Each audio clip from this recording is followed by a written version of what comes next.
Les inondations sont un problème récurrent dans certains pays africains et chaque année, ces États peinent ou arrivent difficilement à le résoudre. Un constat qui a mené ces jeunes ingénieurs à mettre en place l'application Inondation 221, une façon d'aider à la gestion de ce phénomène qui est un véritable casse-tête pour les populations. Ça va permettre à la prise de décision parce qu'aujourd'hui, par exemple, quelle zone est inondée et quelle zone est beaucoup plus prioritaire par rapport à une autre?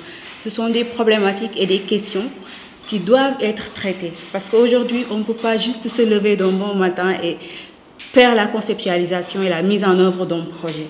Un projet, c'est un tout. Donc, dès l'instant que l'on sait où est-ce que ça dérape et que ça bloque à quel niveau, ça peut permettre à la prise de décision. Sur la plateforme, toutes les données sont disponibles. Un travail de terrain est fait avec précision grâce à la géomatique pour détecter les zones prioritaires en cas de prise en charge. Ce qui est accessible à tout le monde, tu peux l'avoir dans ton Android ou même avoir dans la machine et autres. Une fois sur le lieu, on essaie de localiser d'abord le lieu, ou la zone inondée d'abord. On peut le faire sous forme de points, localisation ou bien sous forme de polygone. Essayer de cercler, d'entourer l'endroit où était inondé. Donc après aussi, ça, on va aussi le mentionner ou bien ça sera cartouché par des images qui vont illustrer ce dont nous voulons dire aussi. Au Sénégal, plusieurs localités ont été inondées suite aux fortes précipitations enregistrées ces derniers jours. Pour ces ingénieurs, il existe des solutions durables aux problèmes.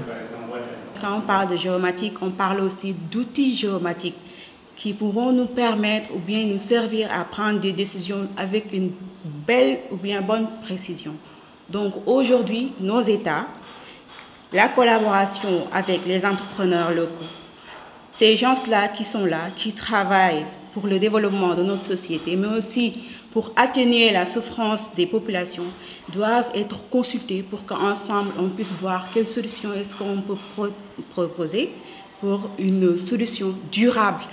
Parce que le fait d'atténuer juste les peines ou bien la peine des populations, ce n'est pas suffisant. Aujourd'hui, on a besoin de solutions concrètes basées sur des techniques fiables qui sont là et qui sont à notre portée et qu'on peut très bien exploiter par nous-mêmes. En dehors des désagréments et des dégâts matériels, les inondations engendrent de graves problèmes environnementaux en Afrique. Pour ces jeunes, ces eaux pluviales peuvent être utilisées à bon escient et au service des populations. Les compétences existent. Ils appellent l'État à une meilleure collaboration avec les spécialistes sur la question.